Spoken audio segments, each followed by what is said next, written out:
Hello everyone, and welcome to the next edition of the Holland Land Office Museum's Artifact video series.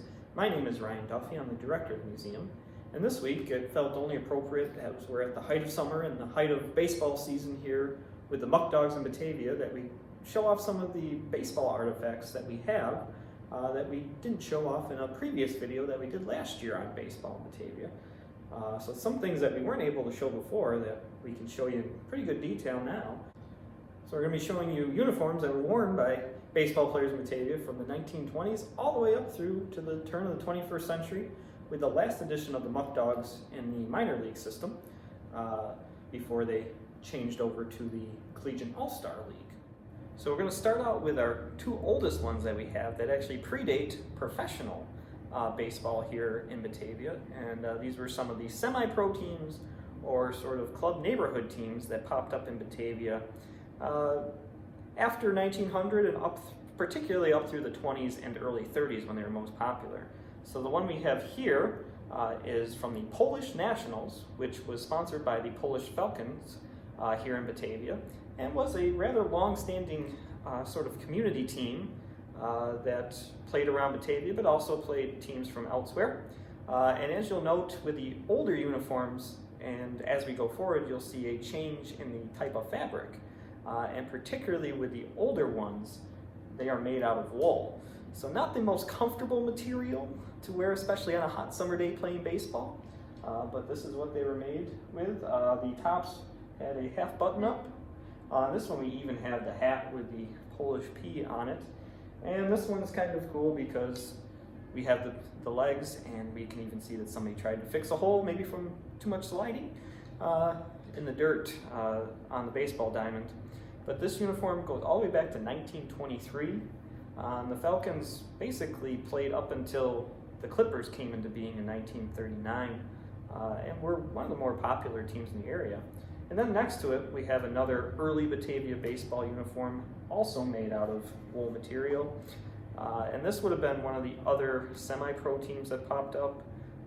There was a lot of Batavia teams like the Batavia Federalist, but this one might have been the Batavia Bees, which was sort of the longest running, most noticeable of those semi-pro teams that would play in places like Austin Park, MacArthur Park with the old stadium before Dwyer Stadium was built up more, as well as in other communities in the surrounding area. You can see it still has the pinstripe fashion, but this one has a full button down. So we've got a little bit of change. So this one's probably from the 30s, most likely, and has the matching pants. So now we're going to move on to the next generation. So we're going to move on into the Clippers era, which started in 1939 with a couple of uniforms that they wore in their first couple decades of existence. So as we move on to the next generation, we have the Batavia Clippers uniforms, and we've got a couple different styles that they wore throughout their first tenure as the Clippers, which was 39 up until 1953, before they changed to different names, and then eventually went back to the Clippers. But these are some of the older uniforms, still made out of woolen material, so scratchy, itchy, and hot. Baseball players' best friends back in the 1930s. So the original uniforms, one of the styles had the script B for Batavia, and then they also had the cursive Clippers, which was partly because they were sponsored by Johnson Harvester or Massey Harris, and their big thing was the Clipper threshing machine, so that's why they were called the Clippers. So they wore both style uniforms in their first tenure as the Batavia Clippers. Very similar materials, just different styles depending on if they were home or away, or if they wanted to wear a different uniform, but still very cool designs. So now we're going to move on to the next generation, which was, they were called the Batavia Indians, the Batavia Pirates, and eventually called the Batavia Trojans, which was named after the Trojan Machine Company, which built lifters and other heavy equipment. So that's why they were called the Batavia Trojans from 1966 to 1987, and resulted in the name change and a change in the uniform colors, which went more with the Trojan Company's colors, and even had a nice insignia on the side of the Trojan lifters to denote the sponsorship. These uniforms were worn late 60s through to the 80s. I believe this one is from around the late 60s, early 70s. The material has changed. It's a little bit softer now, but it still has that somewhat woolen material, but a little bit lighter, a little bit breezier, so keep you a little bit cooler when playing out in the summer days. But we're making a steady transition to our modern uniforms. And then the most recent one we have is a Muckdogs uniform that was made for the players in the first year they were known as the Muckdogs, which was 1998. So this is an inaugural uniform of the Muckdogs. One of theirs is being the pinstripe white ones. They also wore red ones. They had black ones as well, as the colors were red, white, and black for the team.